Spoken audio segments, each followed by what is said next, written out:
பொதுச் செயலாளர் வருங்கால முதலமைச்சர் புரட்சி தமிழர் ஐயா எடப்பாடியார் அவர்களை வணங்கி, இருவரும் தெய்வங்களான புரட்சி தலைவர் எம்ஜிஆர், தமிழர்சாமி அம்மா அவர்களை அருளாசியோடு என் தாய் தமிழ்நாட்டு மக்களுக்கு என் பணிவான சமர்ப்பணங்களை எடுத்து வைக்கின்றேன். கரூர் விஜயபாஸ்கர் எம்எல்ஏ பதவி ராஜினாமா. அதிமுகவில் இருந்து விலகியதால் இனி 1000 ஆண்டுகள் இந்த மண்ணிலே விஜயபாஸ்கர் வாழ்வார். தாவேகாவிலே சேர்வதால் விஜயபாஸ்கருக்கு இனிமேல் இந்த மண்ணிலே சாவே கிடையாது. எல்லோருக்கும் பிறப்பும் இறப்பும் ஒரு முறைதான். இருப்பது ஓர் உயிர். அது நம்மை வாழ வைத்த கழகத்திற்காக நாம் வாழ்ந்து காட்டினால் வரலாறு, இல்லையே அது தகராறு. இப்போது கரூர் விஜயபாஸ்கர் தகராறை ஆரம்பித்து வைத்திருக்கின்றார்கள். இன்றைக்கு நம்ம முதல்வர் விஜய் ஊதுகின்ற மகிடிக்கு தமிழ்நாட்டு மக்கள் மட்டுமே மயங்கி கிடக்கிறார்கள் என்று யாரும் நினைத்து விட வேண்டாம். நடைபெற்ற சட்டமன்ற தேர்தலில் தாவேகா கட்சியை எதிர்த்து மக்களால் தேர்ந்தெடுக்கப்பட்ட மக்கள் பிரதிநிதிகளும் தொடர்ந்து விஜய் ஊதுகிற மகிடிக்கு மயக்கம் அடைந்து வருகிறார்கள். அதிலே கரூர் விஜயபாஸ்கர் இரட்டை இலையிலே வெற்றி பெற்று மயங்கி போன 6வது சட்டமன்ற உறுப்பினர். எங்கே போய் நிற்குமோ இந்த ஜனநாயக கேலி கூத்து.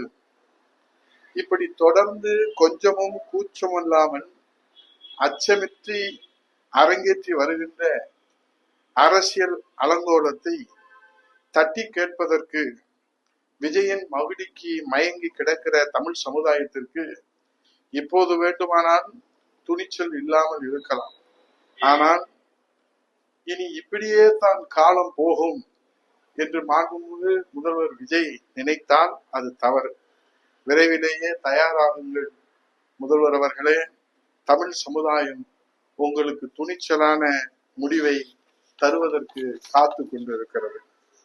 ஜனநாயக திருவிழாவிலே அடுத்தடுத்து ஆள் பிடிக்கிற வேளையில் சளைக்காமல் சாதித்து காட்டி வருகிறார் நம்ம முதல்வர் விஜய் அவர்கள். இது எதை காட்டுகிறது என்றால், கோயில் திருவிழாவிலே பிள்ளை பிடிக்கிறவர்களுக்கும் ஜனநாயக திருவிழாவிலே ஆள் பிடிக்கிறவர்களுக்கும் என்ன வேறுபாடு இருக்கிறது என்பதுதான் இப்போது நமக்கு மட்டுமல்ல இந்த நாட்டு மக்களுக்கும் புரியாத புதிராக இருக்கிறது. ஆகவே தமிழக வெற்றி கழக அரசுக்கு பெரும்பான்மை பலம் கிடைக்கிற வகையிலே இன்னும் 12 சட்டசபை தொகுதிகளுக்கு மொத்தமாக இடைத்தேர்தல் நடத்த மாண்புமிகு தாவேகா தலைமையில விஜய் அவர்கள் திட்டமிட்டிருக்கிறார். அதுவரை இந்த அரசியல் அலங்கோலங்கள், ஜனநாயக கேலி கூத்துகள் இந்த தமிழ்நாட்டிலே அரங்கேற்றம் தொடர்ந்து கொண்டுதான் இருக்கும். என்ன செய்வது? காற்று தாவேகா பக்கம் வீசுகிறது.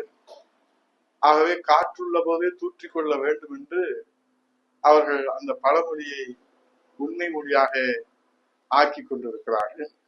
ஆனால் மாண்புமிகு முதல்வர் அவர்களே, காற்று திசை மாறும். அப்படி காற்று திசை மாறுகிற போது ஜனநாயகத்தினுடைய வலிமை என்னவென்று விஜய்க்கு அப்போதுதான் புரியும். இருந்தாலும் இந்த ஜனநாயக கேளுக்கூத்தை நடத்துகிற ஆணவம் அழிவை தரும் என்பதை சுட்டிக்காட்டி எச்சரிக்கையாக இன்றைக்கு எல்லோரும் இருக்க வேண்டும் என்று நான் பணிவோடு கேட்டு, எத்தனை நாள் வாழ்ந்துவிட போகிறார் நம்முடைய கரூர் விஜயபாஸ்கர்? நீங்கள் பொறுத்திருக்க வேண்டாமா? இது நியாயமா, தர்மமா என்று கேட்பதை தவிர வேறு வார்த்தைகள் இல்லை. நன்றி, வணக்கம்.